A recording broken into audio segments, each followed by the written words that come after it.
ये मसीह परिवार दिन प्रतिदिन जो डेली हम मसीह जीवन जीते हैं उस व्यवस्था को पूरा कर रहा है। प्रार्थना प्रतिदिन की रात्रि के 9 बजे ये परिवार एक साथ और करके प्रार्थना में बैठे हुए हैं।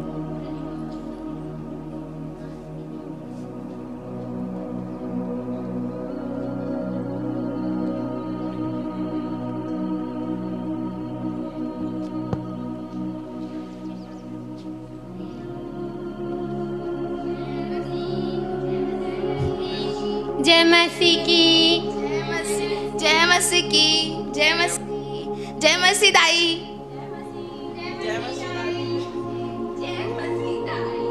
एक व्यवहारिक मसीह परिवार जो प्रतिदिन रात्रि में प्रार्थना करते हैं और सो जाते हैं। शुभ रात्रि। और एक और परमेश्वर के जन के विषय में हम देखेंगे जो रात्रि के 12 बजे प्रार्थना कर रहा है जब सब सो जा रहे हैं।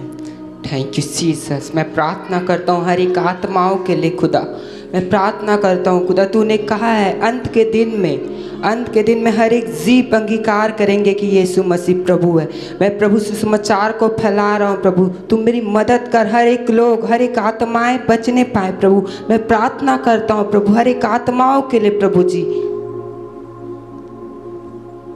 ये प्रभु के जन रात्रि के 12 बजे के बाद प्रार्थना कर रहे लोगों के लिए, संसार के लिए जो मन को नहीं फिराए हैं, लेकिन संसार के लोग और अधिकतर विश्वासी जन उस समय में सोए रहते हैं। भोर के समय प्रातः 3 बजे। Thank you Jesus. आज नए दिन को दिखाया, मेरे देश को संभाला, मेरे राज्य को संभाला, मेरे कलीसिया के लोगों को संभाला। धन्यवाद करता हूँ इस बात के प्रभु। मैं प्रार्थना करता हूँ हर एक आत्माओं के लिए प्रभु, हर एक आत्माओं को जीत लूँ महान प्रभु जी तेरे लिए खुदा, क्योंकि अंत का दिन निकट है खुदा। प्रार्थना प्रेमी यीशु के नाम से। एक सच्चा विश्वासी भोर के समय उठ करके जब सब सोए हुए हैं उनके लिए, अपने कलीसिया के लिए, अपने विश्वासियों के लिए, संसार के लिए प्रार्थना कर रहा है। लेकिन एक विश्वासी परिवार सुबह 8 बजे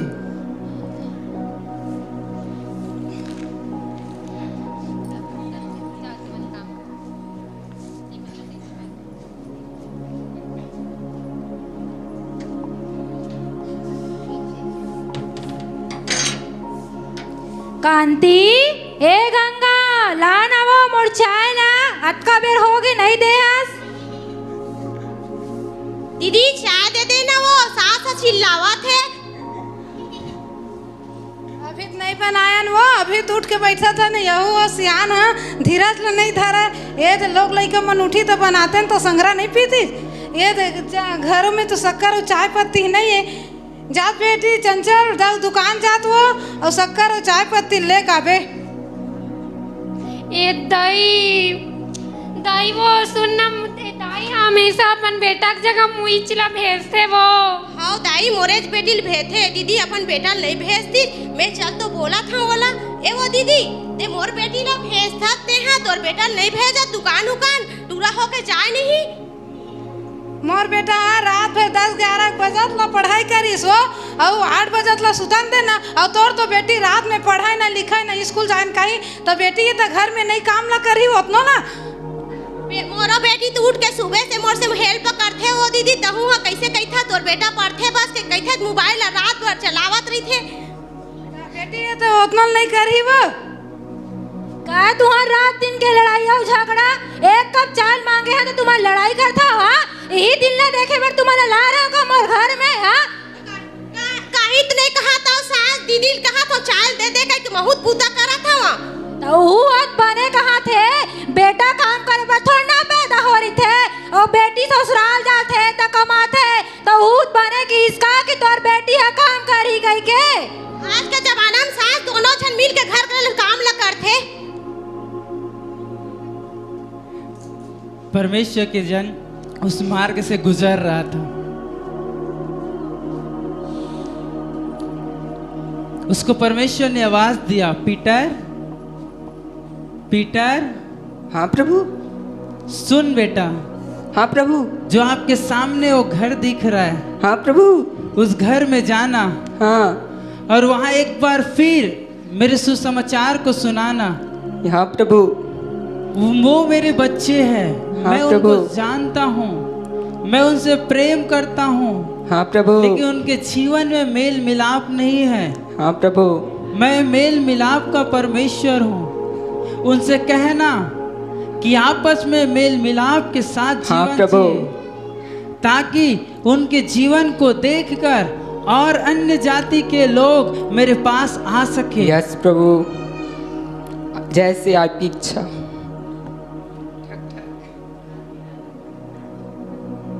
जय मसीह, जय मसीह सब झनला। सालोम सालोम। मैं कहा देखा था परमेश्वर मेल मिलाप के हाथ में, और तुमन मेल मिलाप के साथ नहीं रहा था। परमेश्वर मोर संदेश दी से वह पर तुमन परमेश्वर ला जानता हो, परमेश्वर भी तुमन ला जानते, फिर भी तुमन मेल मिलाप नहीं रख सका अपन घर परिवार में। परमेश्वर प्रेम है, और बाइबल में लिखे है वह कि धन्य है वे जो मेल मिलाप के साथ रहते हैं, परमेश्वर संतान कहलाएंगे। आप लोग मेल मिलाप के साथ रहिए, स्वर्ग का राज्य निकट है। आज अपने अपने आपके एक बूंद आंसू को ना बहाए परमेश्वर के सामने, वो आपकी दया को ला सकता है। यीशु के दया को ला सकता है आपके सामने। आप मन फिराए, परमेश्वर आज आपको ग्रहण करना चाहता है, वो तैयार है आपको ग्रहण करने के लिए। मैंने प्रार्थना किया, मैं परमेश्वर से बातें किया, और परमेश्वर ने बोला मैं आज इन लोगों को ग्रहण करने के लिए तैयार हूँ। आज अपने मन को फिराओ। ये परिवार परमेश्वर से संदेश पाने के बाद भी अपने मन को नहीं फिराया। परमेश्वर ने उनसे कहा कि मैं तुम्हें स्वीकारने के लिए तैयार हूँ, लेकिन ये अपनी निजी कारणों की वजह से परमेश्वर की स्वीकृति को अस्वीकार कर दिया, और ये प्रभु के जन रोने लगा। क्या हुआ भाई, आप क्यों रो रहे हो? दीदी, मैंने इस घर में सुसमाचार को सुनाया कि परमेश्वर का राज्य निकट है, मन फिराओ, अपने पापों को मानो। लेकिन इन प्रभु यीशु मसीह इन लोग को ग्रहण करना चाहता है, लेकिन इन्होंने इनकार कर दिया प्रभु यीशु मसीह का। इस कारण से मैं रो रहा हूँ। ये अनजान व्यक्ति प्रभु के जन को नहीं जानता, प्रभु यीशु मसीह को नहीं जानता, लेकिन जब वो मार्ग से गुजर रहा था, इनको उसने रोते हुए देखा और उसने इनसे पूछा कि आप क्यों रो रहे हो। उसने अपनी बीती हुई बातों को बताया, रोने के कारण को बताया कि वो क्यों रो रहा है,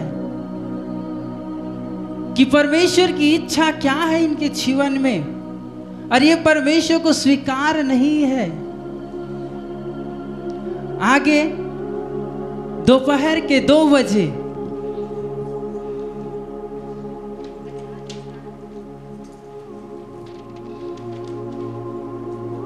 ये प्रभु के जन गुजरते गुजरते प्रभु के संदेश को लेके जाते हुए एक मार्केट प्लेस में पहुंचा, एक बाजार में पहुंचा, एक मॉल में पहुंचा, जहां लोगों की भीड़ लगी रहती है, जहां लोग संसारिकता में खोए हुए रहते हैं। उन्होंने वहां परमेश्वर के सुसमाचार को बांटना प्रारंभ किया। दीदी, परमेश्वर का राज्य निकट है। आज अपने पापों को माने। मला नहीं चाहिए। हाँ दीदी, परमेश्वर का राज्य निकट है। मेरे पास टाइम नहीं है भाई। परमेश्वर का राज्य निकट है, आज ग्रहण कर लो प्रभु। घर के काम ला करो तो ये पढ़त बैठे रहो। भाई, परमेश्वर का राज्य निकट है। मैं पबजी खेलूं। परमेश्वर का राज्य निकट है बहन। नहीं चाहिए भाई, टाइम नहीं है। परमेश्वर का राज्य निकट है। नहीं चाहिएगा, दिन रात काम करत हन तो ओला काला पर डरबो।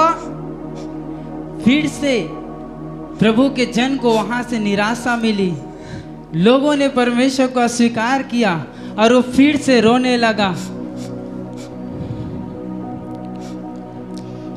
क्या हुआ भाई? आप सुबह भी रो रहे थे, अभी दोपहर के टाइम में भी रो रहे हो आप। दीदी, मैंने बाजार में मैंने सुसमाचार को सुनाया, लोगों को मैंने बोला अपने पापों को मानो, यीशु मसीह आने वाला, स्वर्ग का राज्य निकट है। लेकिन मैंने प्रभु से प्रार्थना किया, प्रभु ने मुझसे बात किया कि मैं इन लोगों को ग्रहण करना चाहता हूँ, लेकिन यही लोग हैं जो उनको ग्रहण नहीं करना चाहते। इस कारण से मैं रो रहा हूँ। ठीक है भाई। वही व्यक्ति जो सुबह उनको मिला था, फिर वो मार्ग से गुजर रहा था, उसी भाई को, उसी परमेश्वर के जन को उसने एक बार फिर रोते हुए देखा और उसने एक बार फिर उनसे जाके पूछना चाहा कि आप क्यों रो रहे हो। उसने फिर से उस बीती हुई बातों को बताया। सुबह मैं उस परिवार में गया था जो विश्वास में है, लेकिन वो मन को फिराने के लिए तैयार नहीं है। आज दोपहर के समय में मैं अन्य लोगों के पास आया जो अपने सांसारिक कामों में लुप्त है, बिजी है। उनको मैंने परमेश्वर के संदेश को बांटना चाहा, लेकिन वे उनको इनकार कर दिया। उनके पास समय नहीं है परमेश्वर को जानने के लिए। अब हम आगे देखते हैं। रात के 8 बजे, रात के 8 बजे सब लोग घूमने के लिए निकलते हैं, पार्क में जाते हैं संध्या के समय में, ताकि पूरा परिवार क्या कर सके, एक अच्छा समय बिता सके। प्रभु के जन इस अवसर को फायदा उठाने के लिए उस जगह में गया और परमेश्वर के सुसमाचार को दोबारा उस अन्य लोगों के बीच में बांटने लगा। दीदी, स्वर्ग का राज्य निकट है, आज परमेश्वर को ग्रहण कर लो। परमेश्वर का राज्य निकट है, परमेश्वर को ग्रहण कर लो। ये उम्र है हमार पढ़े लिखे के बेटा, हमार उम्र तो निकल गएगा। दीदी, परमेश्वर का राज्य निकट है, आज प्रभु को ग्रहण कर लो। हम लोगों के पास टाइम नहीं है भाई। भाई, स्वर्ग का राज्य निकट है, प्रभु को ग्रहण कर लो। प्रभु के जन दोबारा निराशा के साथ वहां से बाहर आया और परमेश्वर के सम्मुख अपने वेदना को प्रकट करने लगा।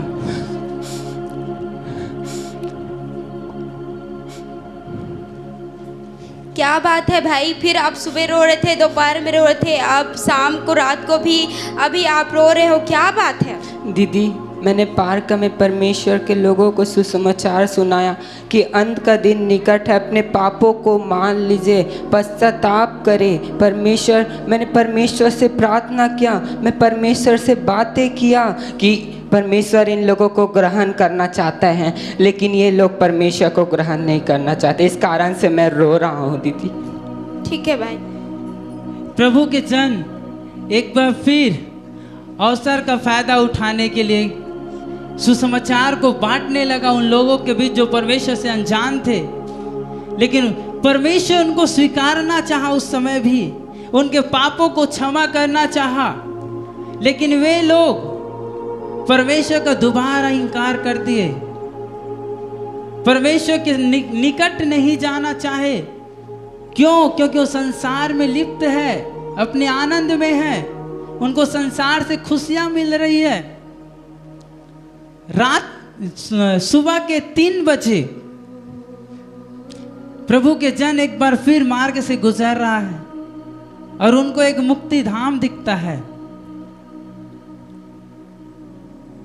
परमेश्वर का राज्य निकट है, अपने पापों को आज मान लो, आज अपने पापों का पश्चाताप कर लो।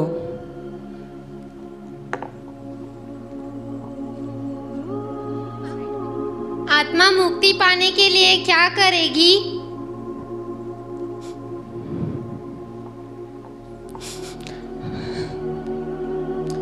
ये प्रभु के जन इस मुक्ति धाम में आकर के सुसमाचार को बांटने लगा और वहां भटकती हुई आत्मा मुक्ति पाने के लिए उपाय पूछने लगे। उसी समय वो व्यक्ति जो सुबह, दोपहर और रात के समय उनसे मुलाकात किया था, सुबह मॉर्निंग वॉक करते हुए उसी रास्ते से गुजरने लगा। क्या बात है भाई, अब कल सुबह भी रो रहे थे, दोपहर में भी रो रहे थे, रात में भी रो रहे थे, आज सुबह 3 बजे मुक्ति धाम के पास आप क्यों रो रहे हो? दीदी, मैंने आत्माओं को परमेश्वर का सुसमाचार सुनाया। वो लोग परमेश्वर को ग्रहण करना चाहते हैं। मैंने जिंदा लोगों को परमेश्वर का सुसमाचार सुनाया। परमेश्वर उन लोगों को तैयार था कि उन्हें ग्रहण करें, लेकिन वो लोग परमेश्वर को ग्रहण नहीं करना चाहते थे दीदी। और ये आत्माएं आज परमेश्वर को ग्रहण करना चाहती, अपने पापों को मानना चाहती है, लेकिन अब परमेश्वर इनको ग्रहण नहीं करना चाहते दीदी।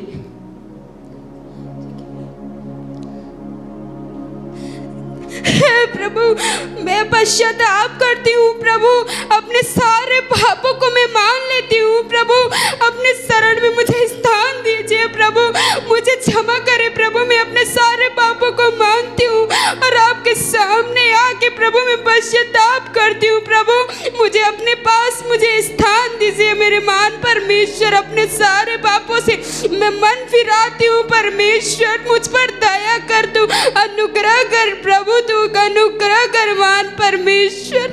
बेटी एजरा, मैंने तुम्हारे पुकार को सुना है, मैंने तुम्हारे पश्चाताप के आंसुओं को देखा है। मेरे अपने लोग जो मुझे जानते हैं वो मुझसे दूर भाग रहे हैं, लेकिन तुम्हें तो सुसमाचार सुनाया भी नहीं गया। तूने उस परमेश्वर के जन के बीती हुई बातों को जान करके मन को फिराया, अपने पापों को मान लिया और परमेश्वर के सामने पश्चाताप किया। तूने मेरे सामने पश्चाताप किया, मैं तेरे आंसुओं को देख रहा हूं और मैं आज से तुम्हारे हर एक पापों की क्षमा तुझे प्रदान करता हूं और अपने बेटी होने का अधिकार मैं तुझे देता हूं। प्रियो, जीवित लोग आज परमेश्वर को ठुकरा दे रहे हैं। जीवित लोग हैं, वो आपसी मतभेद की वजह से परमेश्वर को महिमा नहीं दे पा रहे हैं। परमेश्वर उनको मन फिराव का अवसर दे रहा है, लेकिन उसके बावजूद वो मन को नहीं फिरा पा रहे। अन्य जाति के लोगों के पास परमेश्वर अपने दासों के द्वारा सुसमाचार को पहुंचा रहा है, लेकिन वो अपने निजी कामों में व्यस्तता के कारण परमेश्वर का ठुकराव कर दे रहा है। बार बार परमेश्वर लोगों के पास जा रहे हैं, लेकिन आत्माएं मुर्दे जो है वो आज मुक्ति पाने के लिए, उद्धार पाने के लिए भटक रही है। प्रियो, वो अपने पापों को मान रही है, वो पश्चाताप कर रहे हैं, लेकिन उनके लिए अब परमेश्वर उनको स्वीकार नहीं कर पाएगा, क्योंकि जिस समय में परमेश्वर उनके पास अपने सुसमाचार को पहुंचाया, उस समय उन्होंने परमेश्वर का इनकार किया। और मृत्यु के बाद जब उन्होंने परमेश्वर के पास अपने पापों को माना, तो परमेश्वर ने उनको ठुकरा दिया। सच में प्रियो, समय निकट है परमेश्वर के आगमन का। ये उचित समय है मन के फिराव का। 4 घड़ी को बताया परमेश्वर ने, सुबह, दोपहर, रात और सुबह के 3 बजे। मनुष्य के जीवन में 4 पहलू होते हैं। एक बचपना होता है, एक जवानी होती है, एक बुढ़ापा होता है और उसका मृत्यु होती है। जन्म से लेकर बुढ़ापे के समय तक हमारे पास अवसर होता है परमेश्वर को मान लेने का, अपने पापों को अंगीकार कर लेने का, पश्चाताप कर लेने का। लेकिन मृत्यु के बाद हमें अवसर नहीं मिलेगी। मृत्यु के पास हम परमेश्वर की महिमा नहीं कर पाएंगे। किसी ने अपनी मृत्यु को नहीं देखा है। आज हमने देखा बीते दिनों में, पिछले कुछ सालों में, कोई बचपनों में एक महामारी हमारे देश में, विश्व में आया, छोटे छोटे बच्चे गुजर गए, युवक लोग, किशोर लोग गुजर गए, वृद्धा लोग गुजर गए जिन्होंने परमेश्वर को नहीं जाना था। लेकिन प्रियो, आज हमारे पास परमेश्वर का सुसमाचार पहुंच रहा है। परमेश्वर हमसे प्रेम करता है। परमेश्वर चाहता है कि हम मन को फिराए। परमेश्वर चाहता है कि हम अपने पापों को मान ले। परमेश्वर चाहता है कि हम पश्चाताप करें। परमेश्वर चाहता है कि हम मेल मिलाप के साथ जिए। परमेश्वर चाहता है कि हम प्रेम के साथ अपने परिवार में रहे, ताकि जब परमेश्वर का आगमन हो तो परमेश्वर हमको ठुकराए ना, हमारी आत्मा उद्धार पाए। इस छोटे से इस कीट का यही संदेश था प्रियो। हमारे पास अवसर कम है, लेकिन मन फिराव जरूरी है। जब परमेश्वर का संदेश हम तक पहुंचे तो उसी समय हमको अपने मन को फिरा लेना है और परमेश्वर के अनुसार चलना है। सारी बातों से केवल परमेश्वर को महिमा मिले। धन्यवाद।